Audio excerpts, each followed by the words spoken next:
네, 사도행전 강의 5탄이고요. 제목은 신앙생활입니다. 사도행전 2장 37절에서 42절까지 보도록 하겠습니다. 시작. 그들이 이 말을 듣고 마음에 찔려 베드로와 다른 사도들에게 물어 이르되 형제들아 우리가 어찌할꼬 하거늘 베드로가 이르되 너희가 회개하여 각각 예수 그리스도의 이름으로 세례를 받고 제사함을 받으라. 그리하면 성령의 선물을 받으리니 이 약속은 너희와 너희 자녀와 모든 먼데 사람 곧 주 우리 하나님이 얼마든지 부르시는 자들에게 하신 것이라 하고 또 여러 말로 확증하여 권하여 이르되 너희가 이 패역한 세대에서 구원을 받으라 하니 그 말을 받은 사람들은 세례를 받음에 이 날에 신도의 수가 3,000이나 더하더라. 그들이 사도의 가르침을 받고 서로 교제하고 떡을 떼며 오로지 기도하기에 힘쓰니라. 아멘. 네, 여러분은 오늘 교회에 나오는 이유가 무엇입니까? 라는 질문을 좀 드리고 싶어요. 교회에 나오는 이유가 무엇입니까? 교회에 나오는 목적이 무엇입니까? 주일마다 세상에서 일을 더 하고 그렇게 또 활동을 더 하면 자신의 부와 명예, 뭐 자기 이렇게 주위의 관리, 뭐 어장 관리 이런 걸 더 할 수 있을 텐데 그런 것들을 포기하고 교회에 나오는 그런 이유 무엇일까요? 정말 오늘 읽은 이 본문의 말씀처럼 말씀의 가르침을 받고 복음을 아는 자들끼리 모여서 떡을 떼며 교제하며 주님의 뜻을 알아가는 기도를 하기 위한 그런 마음으로 그런 모임으로 여러분 오셨나요? 아니면 네 아멘 소리 할까봐 제가 아니면 혹시 그거 말고 다른 가치를 챙기기 위해서 교회에 나오신 건 아닌가요? 정말 순수하게 하나님을 사랑하고 예수 그리스도의 십자가 구원의 행복 때문에 하나님을 예배하고자 이렇게 나오셨냐는 질문을 드리고 싶어요. 제가 이제 30년 가까이 이제 신앙생활을 이렇게 하면서 한 크게 이제 등록하고 다닌 교회가 한 5교회 정도가 되더라고요. 생각해 보니까. 물론 이제 짧은 기간도 있었고 긴 기간도 있어요. 5군데 정도 다니면서 수백 명의 사람들과 같이 신앙생활을 한 거예요. 30년을 하면서. 근데 그 중에서 정말 예수님의 사랑 때문에 순수하게 교회를 다닌 사람들은 지금 이렇게 떠올려보고 이렇게 세워보면 몇백 명 중에 단 몇 사람 안 되는 것 같더라고요. 그렇게 오랫동안 신앙생활을 같이 한 사람들 이렇게 세워보면 물론 개인적인 견해이긴 하지만 그 사람은 정말 예수 믿으려고 다닌 거 아닌 것 같아라는 생각이 들 정도로 정말 예수님한테 말씀이 좋아서 예수님의 사랑 때문에 그렇게 다닌 사람은 극소수였던 것으로 저는 그렇게 생각이 들어요. 여러분은 어떠신지 모르겠지만 결국은 내가 교회를 다니는 이유가 내 가치를 챙기기 위해서 사람들은 교회를 다닌다는 거죠. 그래서 그 가치가 어느 순간 무너지면 결국 예수를 떠나버리는 자리로 갈 수밖에 없는 거죠. 그래서 제가 청년 때 이렇게 같이 신앙생활 했던 친구들도 보면 아직까지 교회를 계속 다니고 있는 친구는 몇 없어요. 거의 10%도 안 되는 것 같아요. 그러니까 내가 어떤 가치를 가지고 교회를 다녔는데 그 가치가 무너지면 결국은 예수님의 품을 떠나게 된다는 거죠. 인간은 절대로 하나님의 은혜 없이는 하나님을 예배할 수 있는 존재도 못 된다는 걸 우리는 반드시 알아야 돼요. 그러니까 여러분 설교는요 사실 믿지 않는 사람들에게 필요한 게 아니에요. 사실 믿는 자들에게 필요한 게 설교예요. 그러니까 믿는 자에게 하나님을 잘 설명해 주는 게 사실 설교거든요. 예수 그리스도에 대해서 설명해 주는 게 설교예요. 그러니까 믿지 않는 자들한테는 사실 설교는 그냥 욕으로밖에 안 들립니다. 그냥 욕하고 있구나 라고밖에 안 들려요. 그러니까 전도 그러는 이 전도라는 단어가 엄밀히 따지면 그냥 욕입니다. 욕이에요. 욕. 마태복음 4장 17절에 보면 있을 거예요.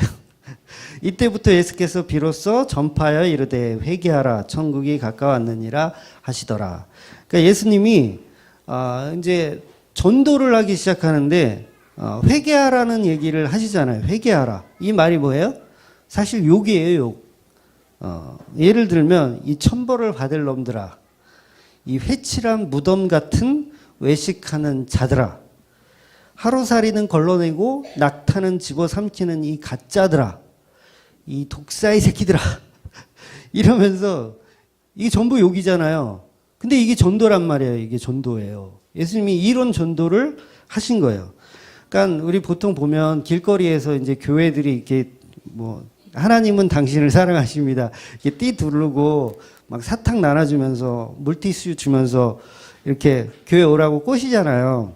근데 사실 그건 전도가 아닌 거예요. 그건 전도가 아니고 그냥 호객행위, 호객행위 하는 거예요. 그러니까 옛날에 그 월미도 가면 요새도 하는지 모르겠는데 월미도 거기 앞바다 가면 그 식당이 쫙 있잖아요. 그러면 식당마다 아저씨 아줌마들이 나와가지고 막 이렇게 꼬셔. 여기 가서 밥 먹고 가라고. 뭐 주차시설 완비에다 막 이렇게 뭐 티켓도 주면서 막 이렇게 꼬셔요. 여러분 근데 그게요 경범죄인 거 아세요? 지금은 경범죄입니다. 호객행위 못하게 돼 있어요. 그렇게 하면은 그 처벌받아요. 뭐 벌금 3만 원, 뭐 5만 원 이렇게 경범죄로 처벌받아요. 그래서 요새는 아마 그 호객행위 못하게 아마 되어 있을 거예요. 정확한 건 아니지만 제가 알기로는 그렇습니다. 물론 교회는 어떤 이득을 취득하려는 집단이 아니기 때문에 길거리에서 전도를 한다 그래서 뭐 경범 처벌을 받지는 않겠지만 엄밀히 따지면 그것도 호객행위 하는 겁니다. 그러니까 믿지 않는 사람들이 보면 호객행위 하고 있구나 생각하지 전도한다고 생각 안 한다는 거예요. 그러니까 내가 호객행위를 하더라도 호객행위를 해서 교회 안에 앉혀놨어요. 그러고 나서 정말 교회가 맨날 윤리나 도덕적인 얘기를 가르치고 있다면 그거는 교회가 아닌 거예요. 그러니까 앉혀놨으면 거기서 뭘 해야 되냐면 독서를 퍼부어야 되는 거예요. 앉혀놓고 막 욕을 해야 되는 거예요. 그게 사실 전도인 거예요.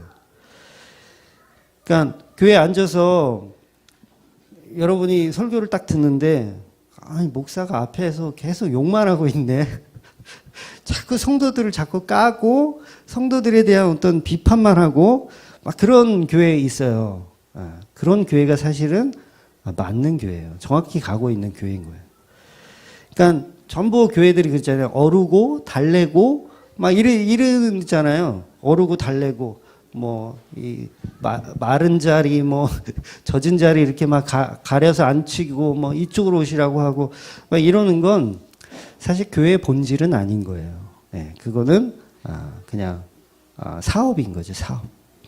물론 그런 어떤 뭐 배려나 이런 거를 뭐 다 무시하자는 얘기는 아니고 본질이 어떤지를 제가 설명을 드리는 거예요. 그래서 뭐 길거리에서 전도하지 말라 이런 얘기도 아닙니다. 본질이 무엇인지를 정확히 알라는 거죠. 그래서 믿음이 없는 자들에게는 말씀이 들어가도 알지 못해요. 그러니까 소화하지를 못합니다. 그래서 영의 양식을 계속해서 먹어야 돼요. 근데 이걸 소화를 못해요. 믿지 않는 자는. 그래서 스테반이 영적 설교를 했잖아요. A+짜리. 신학 교수들이 인정한 A+짜리. A++짜리 설교를 했는데 아무도 알아듣지 않고 어떻게 알아들었어요? 나 욕하는가 보다. 나 욕하네. 저 새끼를 돌로 쳐 죽여야겠다. 그래갖고 그러니까 스테반이 설교를 잘한 거예요. 그러니까 그 내용이 뭐예요? 전부 욕이에요. 욕. 니네가 예수를 죽였지. 니네가 하나님을 죽였지. 욕하는 거예요. 욕하는 거예요. 근데 오늘 본문에는 베드로가 설교를 하는데 똑같이 욕이에요. 똑같이 욕해요. 베드로도 똑같이 욕합니다. 너네가 예수를 죽였지. 똑같이 욕하는데 어때요? 3,000명이 회개하고 돌아와요. 이게 뭐예요? 성령이 이미 예정해서 모아놓은 사람들은 그 말씀을 소화할 수 있는 거예요. 그런데 그렇지 않은 사람들은 소화를 절대로 못합니다. 그러니까 베드로가 설교를 잘해서가 아니라 스데반이 설교를 못해서가 아니라 그가 하나님 앞에 사로잡힌 자의 설교를 했는가가 중요한 거죠. 그래서 설교를 잘한다는 것은 성령님이 함께 하시는 자가 설교를 잘 하는 거예요. 그래서 모세가 말이 어눌해요. 본인이 그래요. 만나봐야 알겠지만 본인이 그래요. 말이 어눌하다고. 근데 하나님이 함께 하시면 그가 선지자가 되는 거예요. 그러니까 사도들이 하나님의 말씀을 전하는 모습 중에 그 어디에도 그 백화점 점원처럼 어서 오십시오 하고 물건 팔듯이 상품 설명하고 막 예수를 믿어달라고 애원하는 내용이 없어요. 성경에는 그런 내용이 없어요. 그러니까 요즘 교회들이 전부 예수를 믿어달라고 불신자들 이렇게 따라다니잖아요. 제발 좀 예수 좀 믿어. 교회 좀 나와. 막 이러잖아요. 근데 성경 어디에도 사도들은 그렇게 전도를 한 적이 없어요. 근데 요새 뭐 고구마 전도니 뭐 빈대떡 전도니 하면서 막 이렇게 한동안 굉장히 유행했었잖아요. 그런데 결국은 자기도 모르는 전도를 한다고 설치다가 배나 지옥 자식을 만드는 거예요. 이게 굉장히 중요해요. 이게 제 말이 아니고 예수님이 하신 말씀이에요. 마태복음 23장 15절 볼게요. 시작. 화 있을진저 외식하는 서기관들아 바리새인들이여 너희는 교인 한 사람을 얻기 위하여 바다와 육지를 두루 다니다가 생기면 너희보다 배나 더 지옥 자식이 되게 하는도다. 제 말 아니죠? 예수님이 하신 말씀이에요.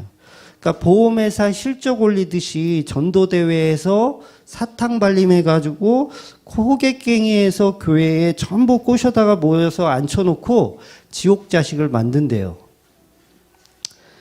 그러니까 이 얘기는 전도하지 말라는 얘기가 아니라 그 본질에 대해서 우리가 알아야 된다는 거예요. 그러니까 여러분이 복음이 뭔지를 모르면 아무리 많은 사람을 전도에다 앉혀놔서 설명해 놔도 결국은 오히려 하나님의 사역을 방해하는 일을 한 거예요. 그러니까 모양만 키워놓고 덩치만 커놓은 그런 빈 껍데기를 만들어 놓은 거죠. 힘도 하나도 없고 능력도 하나도 없는 그런 껍데기 교회들만 만들어 놓은 게 돼버리는 거예요. 그래서 여러분이 100명을 전도해서 이렇게 막 채워놔. 막 1인당 100명씩 막 채워놔. 다 소용없다는 거예요. 다 소용없다는 거예요. 성경은 그런 걸 얘기하지 않고 전도는 그냥 바른 사람 한 사람, 정말 복음이 무엇인지를 깨닫게 하는 한 사람이 중요하다라고 얘기하는 거예요. 그러니까 성경은 우리에게 그가 메시아이다라는 걸 선포하는 걸 전도라고 하는 거지, 막 이렇게 꼬셔가지고 막 이렇게 앉혀놓고 막 뭐 좋은 거 줄게 막 이러는 게 전도가 아니라는 거예요. 그러니까 예수 그리스도가 삼위의 하나님이라는 걸 선포하는 게 그게 전도예요. 듣든지 안 듣든지, 욕으로 받든지 은혜로 받든지 상관없이 이야기하는 거예요. 그러니까 절대 믿지 않는 사람들을 설득하지도 믿어달라고 부탁할 필요도 사실 없어요. 그래서 예수님이 이 땅에 오셔서 복음을 말씀하셨지만 바리새인들, 사두개인들은 그 말씀을 독설로 여기고 예수를 십자가에 죽였어요.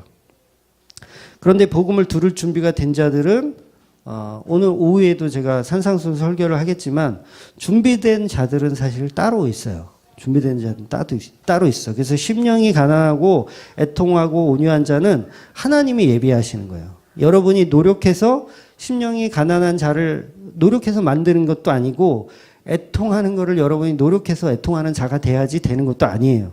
그러니까 심령 가난, 뭐 오늘 할 그 온유는 전부 연습하고 훈련해서 되는 게 아니라 그냥 말씀으로 채우는 것밖에 없어요. 말씀으로. 그러니까 말씀은 예수 그리스도를 믿어야 하는 존재라는 정의를 하지 신앙생활을 해달라고 부탁하지 않아요. 그러니까 교회에서 신앙생활 해주세요라고 얘기하는 게 아니라 예수를 믿으라고 얘기해야 되는 거예요. 그러니까 예수님이 병자를 고쳐주시잖아요.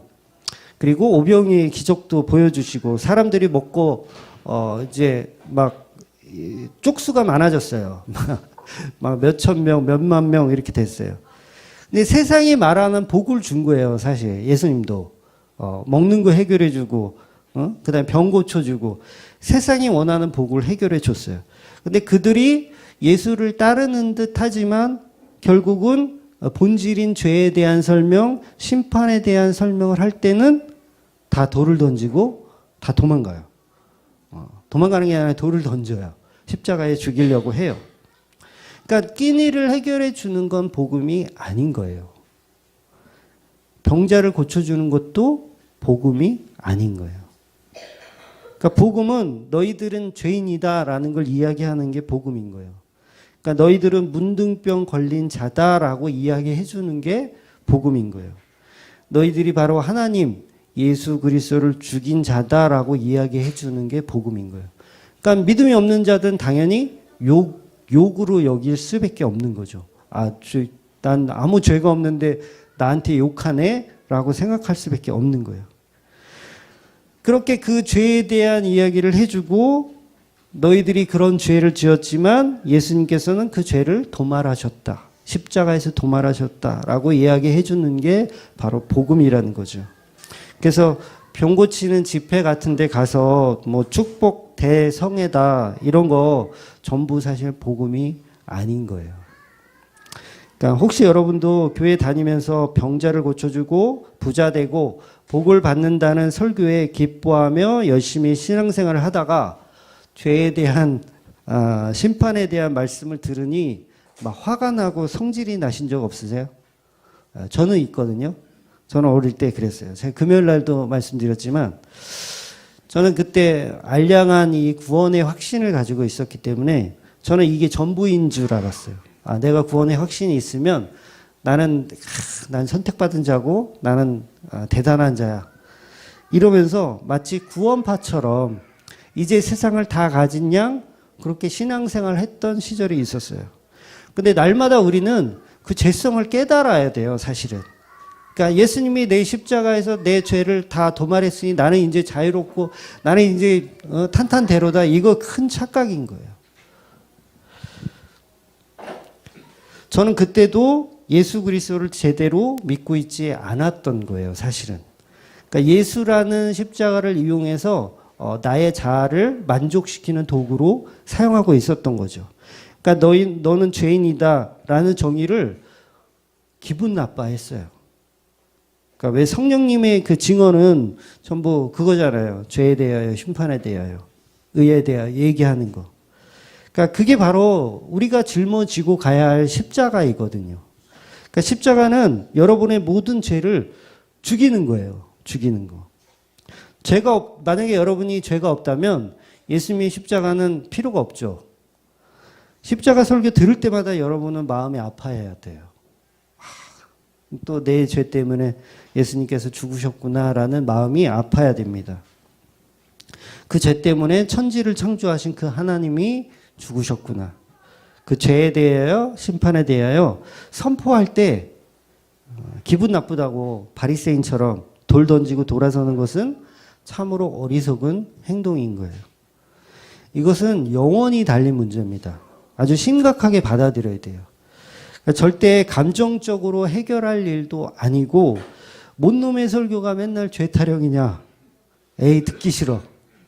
우리는 우리의 자아라는 이 싹이 어떤 환경이 주어지면 이게 움틀대고 싹이 터요. 여러분의 자아가 어느 순간 꿈틀거리면 싹이 탁 틉니다. 그때 어때요? 그거를 잘라버려야 돼요. 그때마다 잘라버려야 돼요. 자리가 사람을 만든다고 하잖아요. 자리가 사람을 만든다고. 어떤 자리가 주어지면 여러분 금방 초심을 잃어요. 여기 다 평신도인데 제가 이제 저희 교회 오셔가지고 예를 들어서 뭐 장로로 뭐 이렇게 안수를 받는다든가 뭐 권사 직분을 받는다든가 그러면 그 순간 어떻게 되냐면 우쭐해질 수밖에 없어요. 우쭐해지고 난 뭔가 좀 특별한가 보다. 그리고 자기의 자아가 싹을 터요. 그때가 굉장히 또 위험한 순간이에요. 그때도 어떻게 그 싹을 잘라버려야 하는 거예요. 그러니까 초심을 잃으면 안 되는 거죠. 저 역시도 마찬가지죠. 제가 설교 좀 한다고 뭐 인터넷 성도도 좀 있다고 막 이렇게 내 자아가 싹이 트기 시작하면 또 목이 뻣뻣해지는 경우가 생기는 거예요. 그럴 때마다 저는 또 쳐내야 돼요. 또 그 싹을, 그 자아라는 싹을 또 쳐내야 되는 거예요. 그러면 너는 죄인이다라는 설교를 한 번 들어가지고는 되겠어요? 매번 들어야 되는 거예요. 매번. 매번 들으면서 절대 우쭐하지 않도록 그 싹을 잘라버려야 하는 거예요. 그러니까 교회에서 그런 욕을 먹어야 이 싹을 자를 수가 있는 겁니다. 너는 죄인이다. 이 말씀 계속해서 그 자아의 싹을 잘라버리지 못하면 그 싹이 자라서 여러분들을 죽이게 돼 있어요. 옛날에 같이 공부하던 어떤 전도사님이요, 목사 안수를 받았어요. 전도사 때도 똑같이 설교를 했었거든요. 전도사 때는 아무 문제가 없었는데 안수를 받고 나서 이제 첫 목사로서 설교를 하는 날 딱 서가지고 이 강대상에 왜 물을 안 떠다 놓냐고 호통을 치는 거예요. 강대상에 왜 전도사 때는 아무 얘기 안 하다. 전도사 때는 물 안 떠다 그런가 보다 하지만 내가 이제 목사 됐는데 왜 여기 강대상에다 물을 안 떠다 놓냐고 호통을 치는 놈을 내가 봤어요. 그러니까 목사라는 타이틀이 그 사람을 망쳐 놓은 거예요. 그러니까 그게 뭐예요? 초심을 잃고 나의 자아가 어느 순간 싹이 터가지고 그게 복음을 가리고 있는 거죠. 근데 이게 우스갯소리로 들리시겠지만 여러분들이 다 그런 마음이 있다라는 거예요. 뭔가 좀 감투를 쓰고 뭔가 좀 사람들이 대우를 해주면 또 이게 꿈틀거리고 올라와요. 싹이. 그러니까 욕을 계속해야 돼요. 욕을 계속 해줘야 돼요. 성경은요, 하나님의 존재를 논리적으로 증명하지 않습니다. 이거 굉장히 중요한 말씀이에요. 성경은 하나님의 존재를 논리적으로 증명하지 않아요. 다만 극히 일부분을 계시할 뿐이에요. 그러니까 하나님이 이만하면 그 중에 일부분만 딱 계시할 뿐이지 성경이 하나님의 모든 것을 논리적으로 다 담고 있지 않아요. 그러니까 하나님이 보여주는 만큼만 볼 수 있는 게 하나님의 계시인 거예요. 그래서 그 계시의 완성, 그 극히 일부분의 계시의 완성이 누구예요? 바로 예수 그리스도인 거예요. 그러니까 다시 말해 성경은 하나님의 존재를 증명하거나 논리적으로 입증하는 게 아니라 그냥 그 계시된 예수 그리스도만 100% 드러내고 있는 거예요. 예수 그리스도는 100%. 그게 특별 계시라고 하는 거예요. 그래서 성경은 아주 비밀스럽게 계시되어 있는 듯 보이지만 성부 하나님의 계시는 전부 예수 그리스도로 완성이 되는 거예요. 그러니까 예수 그리스도만이 하나님께 갈 수 있는 유일한 길이고 문이고 통로인 거예요. 예수를 통해서만 하나님께 갈 수 있어요. 근데 우리가 하나님을 어떻게 알아요? 볼 수도 만질 수도 없잖아요. 그 절대자 하나님은 우리가 어떻게 알아요? 그래서 하나님이 직접 오신 거예요, 이 땅에. 예수 그리스도의 몸으로 이 땅에 오신 거예요. 그러니까 계시된 예수 그리스도를 믿는 게 하나님을 믿는 거죠. 그러니까 여러분이 예수 그리스도를 믿는 게 곧 하나님을 믿는 거예요. 놀라운 것은 수천 명이 똑같이 성경을 읽어도 예수 그리스도의 계시의 말씀으로 이해하는 사람은 아주 극소수라는 거예요. 그러니까 오늘 본문에서도 베드로는 회개하여 죄사함을 받으라 그리하면 성령을 선물로 받는다고 말하고 있어요. 물론 이 말씀의 전제 조건은 앞에서 살펴본 바와 같이 성령님이 임하시면이에요. 그러니까 성령님이 임하시면 회개하여 죄사함을 받게 되는 거예요. 그러니까 이 모든 것은 거저 주시는 선물이란 말씀인 거죠. 그러니까 왜 그 사회복지사들이 이렇게 상담 같은 거 이렇게 하시는 분들이 쓰는 용어 중에 자아 존중감이라는 게 있어요. 자아 존중감. 이 말은 자신이 가치 있고 긍정적인 존재로 평가받는 개념을 얘기하는 거예요. 자아 존중감. 그러니까 쉽게 말해서 어떤 실수를 했을 때 그 실수를 존중해주고 그 자아를 지켜주는 거. 그게 이제 자아 존중감이에요. 그래서 상처 입지 않고 건강하게 사회생활을 할 수 있도록 상담해 주는 거. 자아 존중감이라고 합니다.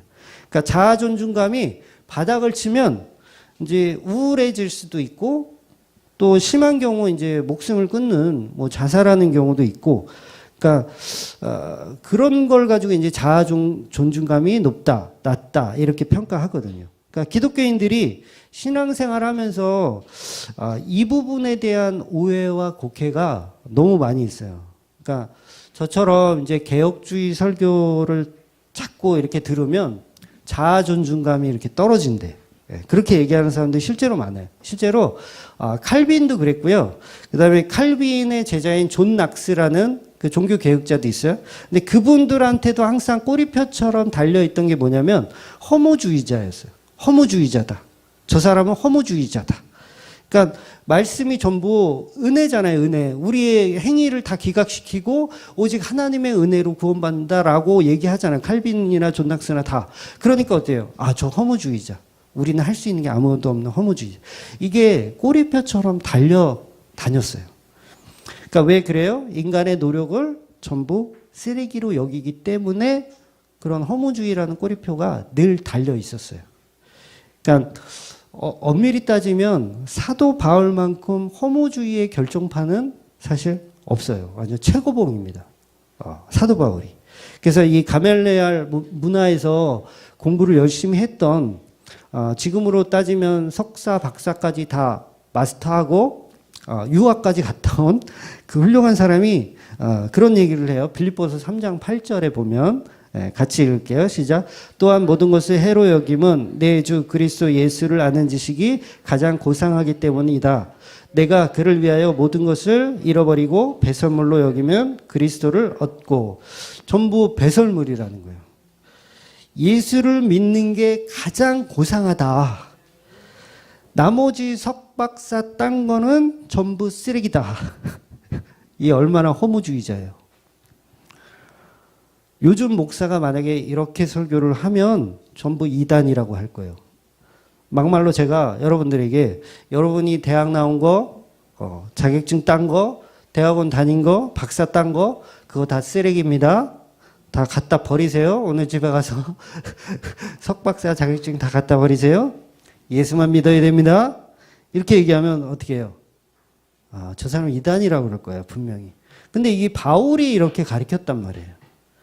그러니까 제 설교가 이제 세다고 이렇게 말씀하신 분 계신데 바울의 설교에 견주면 제 설교는 그냥 얼치기 설교예요. 얼치기. 어디서 흉내내는 거죠. 흉내내는 거.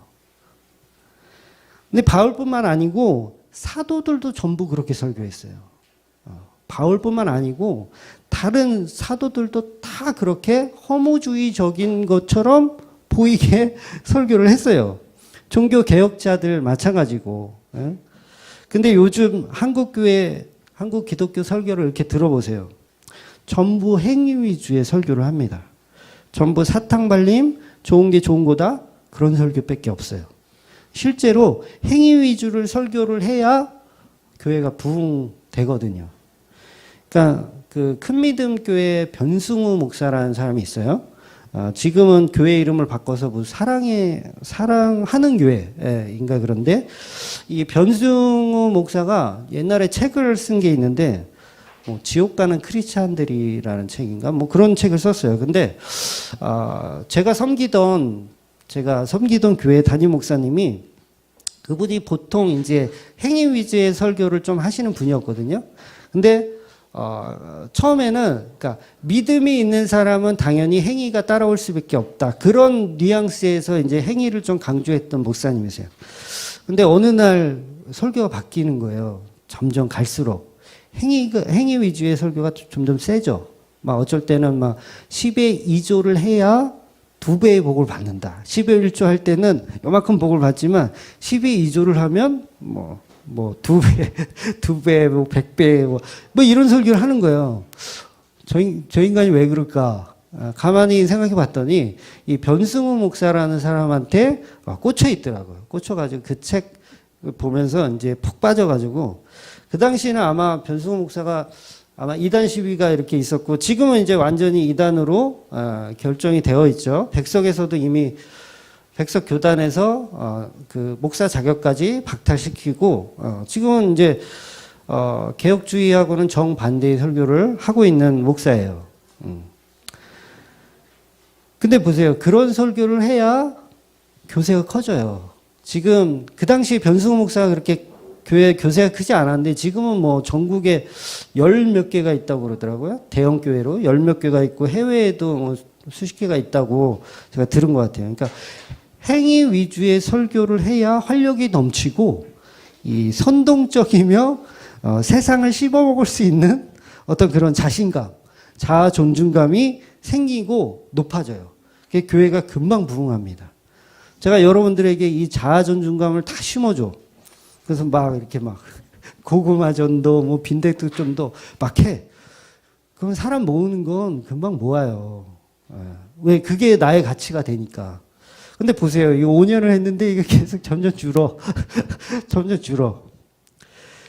그러니까 이 반대되는 개혁주의 설교는 전부 그거잖아요. 회개해라. 낮아져라. 자아를 버려라. 티끌이다. 먼지다. 이런 설교 계속 들으니까 우울해지고 자아 존중감이 자꾸 떨어지고 이런 꼬리표가 따라다닌다는 거예요. 그게 정상적인 거라는 거예요. 특히 이 로마서를 보면요. 이게 사도 바울이 쓴 거잖아요. 로마서 보면 아주 최고입니다. 최고. 허무주의의 최고예요. 허무주의라는 거 아니에요. 그들이 그렇게 주장한다는 얘기지. 네. 그러니까 인간의 죄성을 보는데 어떻게 기쁘기만 하겠어요. 내 자아가 십자가 앞에 완전히 묵살되는데 무슨 존중감이 있겠어요. 없는 게 당연한 거예요. 그런데 이 말은 진짜 진리인 그 예수 그리스도의 십자가 은혜의 진리를 아직 모르기 때문에 허무주의라는 얘기를 하는 거예요. 그러니까 여러분의 자아 가치를 버리라는 말은 여러분의 자아를 전부 버리고 그게 끝나는 게 아니에요. 그게 끝나는 게 아니라 여러분의 자아가 죽고 예수라는 자아로 다시 살라는 거예요. 다시 재창조되라는 얘기예요. 그게 로마서의 참뜻이에요. 다시 재창조되어서 그런 어줍지 않은 그런 자아는 버리고 하나님의 가치로 채우라는 거예요. 그러니까 여러분이 가지고 있는 자아를 그 자아 존중감을 풀로 채워봐야 그거 어디다 쓰겠어요. 여러분의 자아가 막 이렇게 막 자신감이 막 넘쳐. 그거 어디다 쓰겠어요. 뭐 사회 정화 운동이나 아니면 이 띠 두르고 막 데모하는데 뭐 쓸 수 있겠죠. 뭐 분신 자살, 뭐 기름 붓고 막 불 붙이고 죽는 거, 뭐 그런 거 자아 존중감이 극치에 오르면 그런 거 할 수 있겠죠. 근데 하나님 나라에서는 그게 전혀 카운트가 안 된다는 거예요. 그냥 쓰레기일 뿐일 거예요. 쓰레기일 뿐. 그러니까 그 가치, 그 자아 존중감의 그 가치를 버리고 하나님의 가치인 예수 그리스도로 채우라는 거예요. 제가 5년 동안 수백 편의 설교를 하는데 이 말은 창조주 하나님 그 자아로 채우라는 거예요. 창조주 하나님의 자아로. 그러니까 여러분 이거는 결코 이렇게 무기력해지고 허무주의가 되고 이런 개념이 아닌 거예요. 아직 그 사람은 복음의 진맛을 체험하지 못한 거예요. 진맛을 체험한 사람은 인간이 만들어 놓은 자아 존중감보다 더 우월할 수 있어요. 그러니까 여러분이 채우는 그런 싸구려 자아 존중감이 아닌 창조주 하나님의 자아 존중감으로 채우는 거예요. 그러니까 썩어 없어져 버릴 인간의 자아가 아닌 하나님의 자아. 이거 정말 엄청난 말씀이고 진리입니다. 제가 저의 자아 존중감으로 버텼다면, 그러니까 저희 아내가 당신은 정말 설교를 잘해. 자아 존중감 상승하겠죠. 저희 어머니가 우리 아들은 정말 설교를 잘해. 그럼 자아 존중감이 이렇게 올라가요. 여러분들이 우리 목사님 설교를 너무 잘해요. 그럼 또 자아 존중감이 이렇게 올라가요. 그런데 어느 순간 막 이단 몇 명이 와서 안티들이 와서 서너 명만 막 댓글 달고 야 거짓 선지자 이해오는 물러가라 막 이렇게 막 데모하고 막 그러면 금방 무너집니다. 금방 무너져서 설교 안 하고 도망칠 거예요, 아마. 근데 지금은 그러거나 말거나 전혀 신경 안 써요, 저는. 계속 그냥 합니다. 그러니까 이게 흔들리지 않는 이유가 뭐예요? 저의 자아 존중감이 아니라 그냥 하나님의 도구라는 자아 존중감을 갖고 있기 때문에 가능한 거라고 생각해요. 그러니까 사람들이 주는 자아 존중감은 오래 못 가요. 그게 뭐 얼마나 오래 가겠어요. 아내가 저 설교 잘한다고 막 그러다가 어느 날 싸우면 설교를 맨날 그따위로 하고 그럼 자아 존중이 다 무너질 거 아니에요. 얼마 못 가는 거예요. 그러니까 어머니도 이제 지난주에도 그러더라고요. 설교를 좀 부드럽게 해라. 저도 개인적으로는 부드럽게 하고 싶어요. 막 까고 막 이러는 거 안 하고 싶은데 이 원고를 쓰다 보면 이거 안 깔 수가 없어요. 까야 돼. 그러니까 성경에 그렇게 나와 있으니까 성경대로 하려니까 저 원래 이렇게 남 이렇게 욕하고 막 그런 성격 아니에요. 저 내려가면 굉장히 순진해요. 저 말도 잘 듣고 그런 사람인데 강단에 올라서면 이 복음적이지 않은 것들에 대해서는 이야기를 안 할 수가 없더라고요. 그러니까 저는 제가 설교를 잘한다고 생각 안 해요. 저는 다만 하나님 앞에 제가 말도 좀 어눌하고 좀 이렇게 좀 논리적인 것도 좀 부족하고 하지만 다만 하나님 앞에 자신 있는 건 뭐냐면 저는 정직하게 하고 싶은 거예요. 정직하게. 그러니까 내가 하고 싶은 설교가 아니라 정직한 설교를 하고 싶은 거예요. 그러니까 왜 내가 설교를 하고 싶은 대로 막 설교를 하면 하죠. 근데 그게 제 양심에는 도저히 그거를 견딜 수가 없는 거예요. 그래서 좋은 게 좋은 거다라고 설교가 안 돼요. 그게 안 되는 거예요. 그러니까 정직하게 설교를 하다 보니 어쩔 수 없이 그렇게 욕을 할 수밖에 없는. 어찌됐든 저는 어떤 사람들의 자아 존중감을 올려줘서 설교를 하고 있는 게 아니라 그냥 여전히 하나님의 말씀을 그대로 정직하게 전할 뿐입니다. 그러니까 저의 자아 존중감보다 더 큰 가치인 예수로 설교하기 때문에 아직도 도망치지 않고 설교를 하고 있는 것 같아요. 아마 이 하나님이 주신 그 자아 존중감이 없다면 아마 5년을 하면서 12번도 더 도망갔을 것 같아요. 그러니까 개혁주의 설교가 우울하게 느껴지는 분들은 아직 진짜 예수로 채우지 못하신 거예요. 아직 그 수준까지 못 가신 거예요. 자, 그런 얘기들 하세요, 진짜. 우울해진다. 개혁주의 설교를 자꾸 들으면. 그런데 아닙니다. 진짜 예수로 아직 못 채워 가신 거예요. 그러니까 사람들에게 받는 자아 존중감이 아무리 높아도 여러분 사업이 망하잖아요? 그러면 절대 기뻐할 수 없어요. 근데 진짜 예수로 채운 사람은요, 사업이 망해도 그냥 툭툭 털고 일어납니다. 제가 경험해봐서 알아요. 고시원. 툭툭 털고 일어나게 돼요. 근데 인간이 만들어 놓은 자아 존중감은 사업이 망하면 정말 힘들어요. 제 친구도 사업 망해가지고 맨날 술 먹으면서 막 그렇게 지내는 애도 있었거든요. 인간이 만들어 놓은 자아 존중감 얼마 못 갑니다. 근데 하나님으로 채운 자아 존중감은 절대로 그를 쓰러뜨리지 못해요. 결국 인간이 만들어 놓은 자아 존중감은 어느 순간 무너질 수밖에 없지만 예수로 채운 자아 존중감은 어떤 고난이 와도 감사할 수 있는 거예요. 절대 이건 흉내낸다고 되는 게 아니에요. 흉내낸다고 하나님 믿는다고 흉내내는 사람 결국은 망하거나 뭐 잘못되거나 그러면 다 원망하고 다 예수 떠나고 교회 떠나요.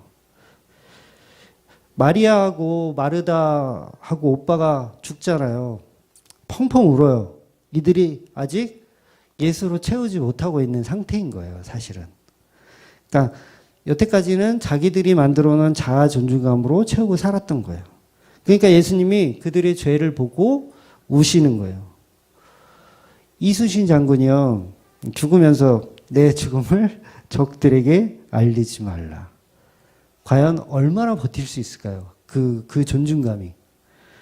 딱 그 순간만 버티는 거예요. 그 순간만. 그 전쟁 그거 하나만 딱. 전쟁, 그 전투가 끝나고 나면 다 알게 돼요.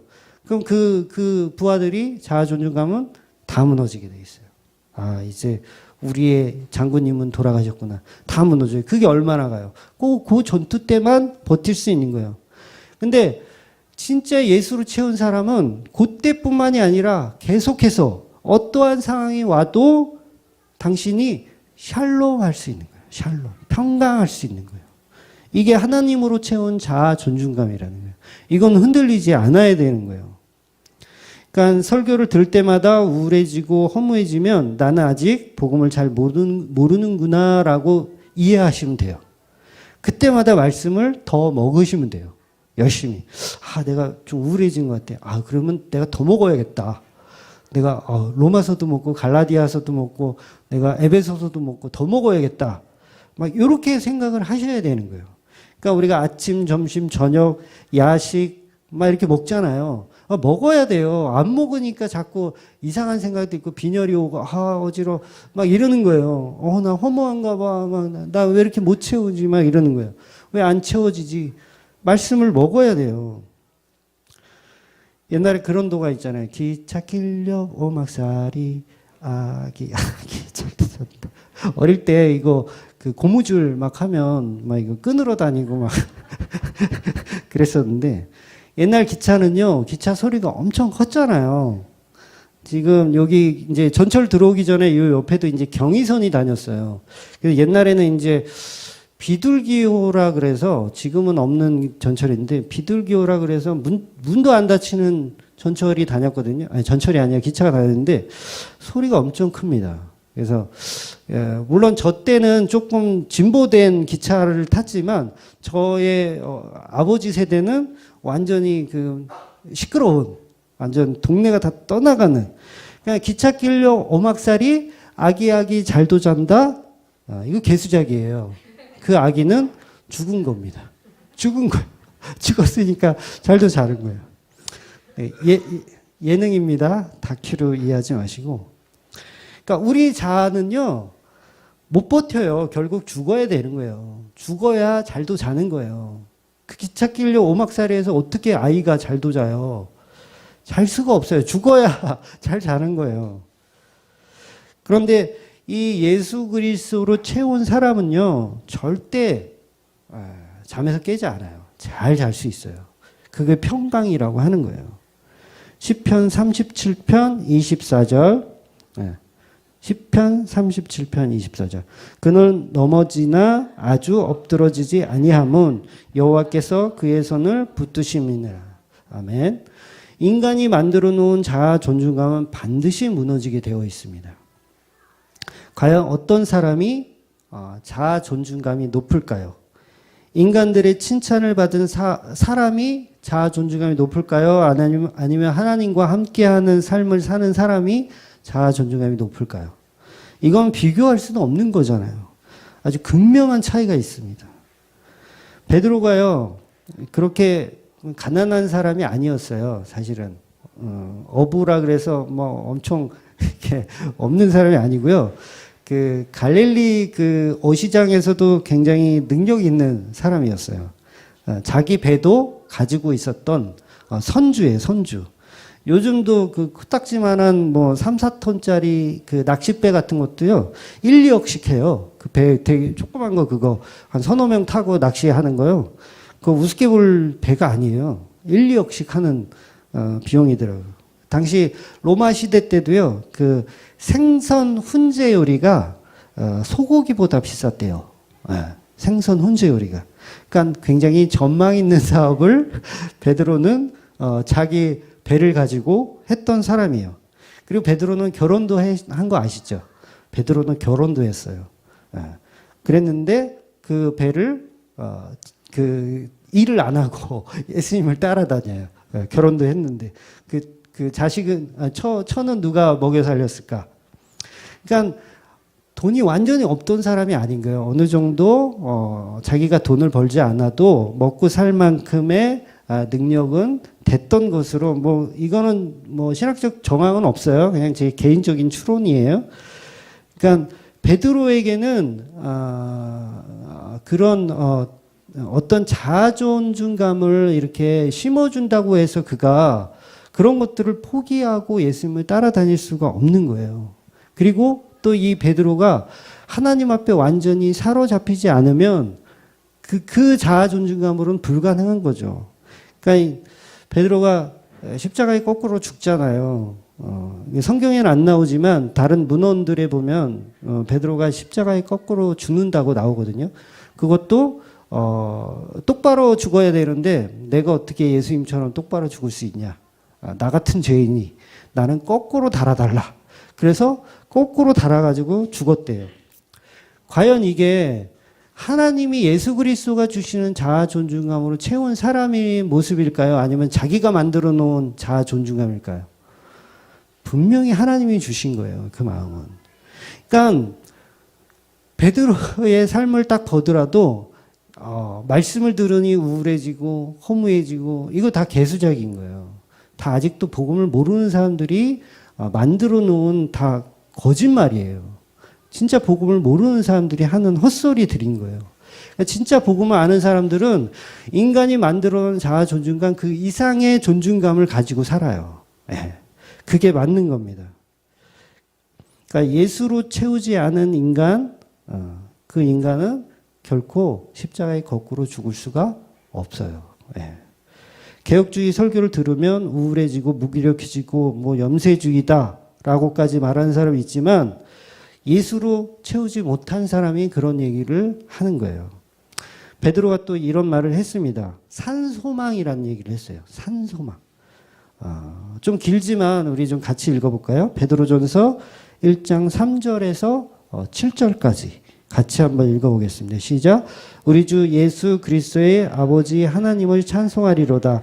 그의 맑으신 긍휼대로 예수 그리스도를 죽은 자 가운데서 부활하게 하심으로 말미암아 우리를 거듭나게 하사 산 소망이 있게 하시며 썩지 않고 더럽지 않고 쇠하지 아니하는 유업을 있게 하시나니 곧 너희를 위하여 하늘에 간직하신 것이라. 너희는 말세에 나타내기로 예비하신 구원을 얻기 위하여 믿음으로 말미암아 하나님의 능력으로 보호하심을 받았느니라. 그러므로 너희가 이제 여러 가지 시험으로 말미암아 잠깐 근심하게 되지 않을 수 없으나 오히려 크게 기뻐하는도다. 너희 믿음의 확실한 불로 연단하여도 없어질 금보다 더 귀하여 예수 그리스도께서 나타나실 때에 칭찬과 영광과 존귀를 얻게 하려 할 것이니라. 아멘. 네, 사람들이 만들어 놓은 자아 존중감으로는 불타 없어져서 견딜 수가 없대요. 그런데 예수 그리스도로 채운 자아 존중감은 절대로 없어지지 않는다고 베드로가 이야기하고 있는 거예요. 제가 엊그저께 글을 하나 올렸어요. 예쁘게 이렇게 포스터처럼 만들어서 올렸는데 사실 오늘 설교의 그 핵심 내용을 요약한 내용이 그거예요. 그래서 주위 그 교회 다니시는 분들한테 이렇게 보내주셨으면 좋겠어요. 그 말은 굉장히 사실 좀 수준이 있거든요. 그래서 초신자들보다는 좀 교회를 오래 다니는 사람들 위주로 좀 보내주셨으면 좋겠어요. 그 사도행전 그 1탄 강의할 때도 말씀드렸지만 창세기는 초등학교, 중학생 수준이라면 사도행전은 고등학생, 대학생 수준이에요, 사실. 그러니까 더 어렵습니다, 사도행전이. 어렵다는 건 내용이 어렵다는 게 아니라 신앙적 이 수준이 굉장히 어려워요. 그러니까 금방 티 나잖아요. 여러분 주위를 이렇게 보시면 알겠지만 금방 티 나잖아요.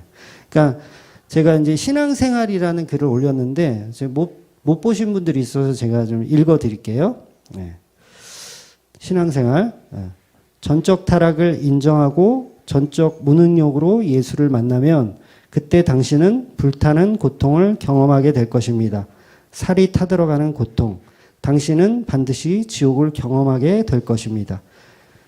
그동안 자신이 만들어 놓은 자아라는 우상들에게 경악을 하게 되고 흑암이라는 나의 거짓들이 예수의 빛으로 드러날 것입니다.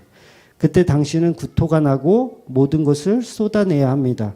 두 다리에 힘이 풀리고 십자가의 피비린내가 느껴지며 마음의 혼돈이 당신을 우울하게 만들고 나는 아무것도 아닌 무가치한 존재라는 것을 느끼는 것, 그것이 바로 회개입니다.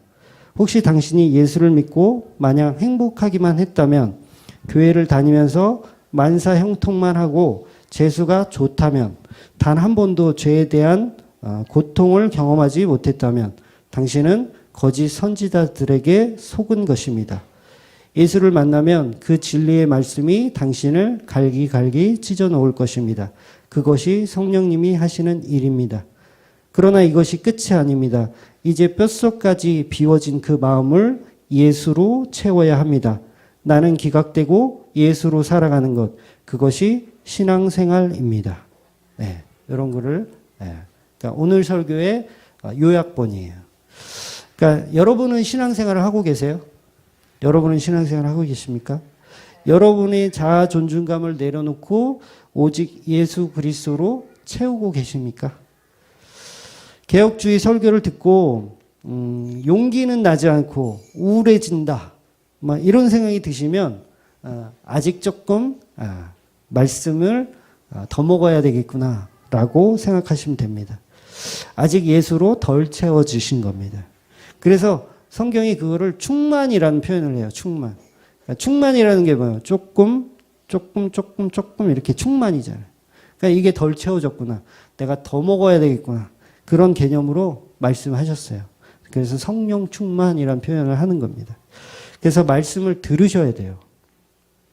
말씀이 없어서 빈혈실조 오지 않게 이 봄바람만 휙 불면 나가 떨어지는 그런 약골이 되지 마시고 정말 어떤 바람에도 강하게 버틸 수 있는 그걸 이겨낼 수 있는 건 말씀밖에 없는 거예요. 그러니까 에베소서에 보면 나오잖아요. 6장 17절에 성령의 검 곧 하나님의 말씀을 가지라. 네, 말씀은 검이에요. 검을 가진 자는 용사이죠. 용사. 그러니까 전쟁에 나가는데 뭐가 가장 중요해요? 칼이, 총이 가장 중요합니다. 여러분 신앙생활 할 때 뭐가 가장 중요해요? 말씀이 가장 중요한 거예요. 헌신, 봉사 이거 신앙생활 아니에요. 그 신앙생활 하고 있는 거 아니에요. 다른 종교에도 그런 거 다 해요.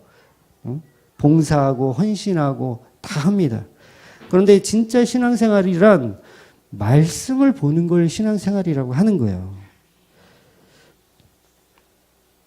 그러니까 열심히 충성봉사해서 담임 목사님한테 칭찬받아서 자아존중감을 끌어올리자 오히려 독이 됩니다. 여러분 독이 돼요. 그게. 물론 우리 성도님들은 그런 분들이 없겠지만 몇 주 전에 제가 그런 얘기 했죠. 이제 우리 교회 대표 기도는 당분간 없습니다. 아무도 대표 기도 못합니다. 이걸 탁 선포했어요. 그 내심 이제 한두 명 삐져가지고 대표 기도도 못하게 내가 그래도 내가 집사인데 내가 권사인데 대표 기도를 못하게 막 이렇게 뛰쳐나간 분이 한 분도 없었어요. 그 얘기는 뭐예요? 하나님의 자아존중감으로 잘 채우고 있는 사람들이 있었기 때문인 거죠. 근데 분명히 자기 자아로 쌓아놓은 사람들은 분명히 뛰쳐나갔을 거예요. 대표 기도를 못하게 왜 내가 대표 기도를 엉터리로 했나? 막 이러면서 생각할 거 아니에요. 여러분은 진짜 말씀의 진리를 들으셔야 해요. 그거 다 소용없는 것들이에요. 내가 교회에서 뭐 직분 받고 봉사하고 내가 무슨 대표 기도를 맡고 뭐 악기를 연주하고 뭐 드럼을 치고 이런 행위 위주의 모든 것은 필요 없는 거예요. 그걸 신앙생활이라고 얘기하지 않아요. 진짜 신앙생활은 하나님의 말씀을 듣는 거. 그 말씀을 듣고 내가 깨닫는 거. 예수 그리스도가 이런 분이라는 거를 내가 깨닫는 게 신앙생활인 거예요. 그러니까 교회에서 우리는 신앙생활을 해야 돼요. 자꾸 다른 걸로 자꾸 자아를 쌓고 목적을 쌓으니까 바람이 휙 불면 교회 떠나고 예수님 떠나는 거예요. 그러니까 말씀으로. 말씀을 들을 때 진짜 예수로 채우는 겁니다. 그게 신앙생활입니다. 날마다 예수로 채우는 그런 신앙생활 하는 저와 여러분 되시기를 주의 이름으로 축원드립니다. 기도하겠습니다.